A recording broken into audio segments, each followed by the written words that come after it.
乌克兰国家防御部门与国有银行等网站又遭到了大规模的网络攻击而关闭。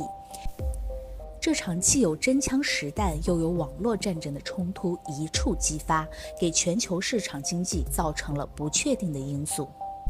那就在同时，乌克兰的 NGO 组织致力于比特币众筹，用于乌克兰军队配备军事装备、医疗用品和无人机。那我们首先来聊一聊俄乌冲突对加密货币的影响。俄乌紧张局势对全球经济形成冲击，对加密货币的行情影响同样巨大。那就在最近形势紧张和趋缓的拉锯战中，以比特币为首的加密货币行情也同样摇摆不定。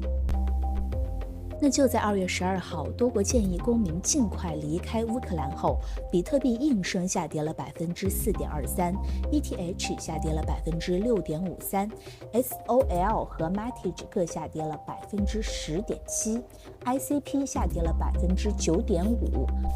而黄金呢则小幅度上涨了 1.55%。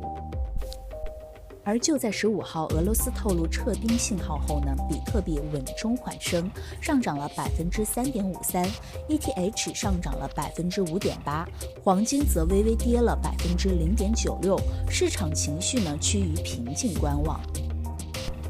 接下来我们聊一聊俄乌冲突对全球经济的影响。另外，如果冲突一旦爆发，在全球通胀高企的背景下，这场战争危机无疑会引发蝴蝶效应，进一步加剧供应危机，导致原材料和能源等大宗商品的价格螺旋式上升。首先呢，就是全球原油供应趋紧，一旦西方实施制裁，导致俄罗斯的石油出现任何的中断，这对于已经十分强势的油价来说，这都将是火上浇油。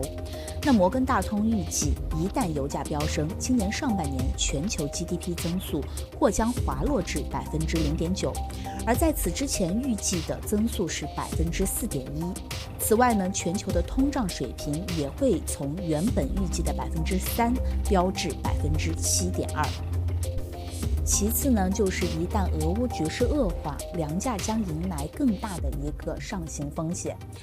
最后呢，若是被制裁，俄罗斯切断了对欧洲天然气的供应，这将是莫斯科打出的一张经济王牌。另外，包括铝、镍、铜和铂在内的原材料供应也将受到波及。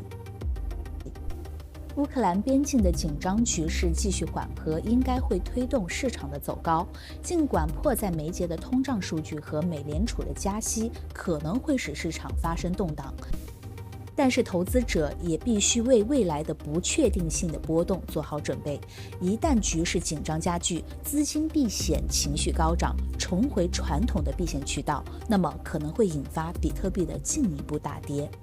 希望2022年我们不是韭菜。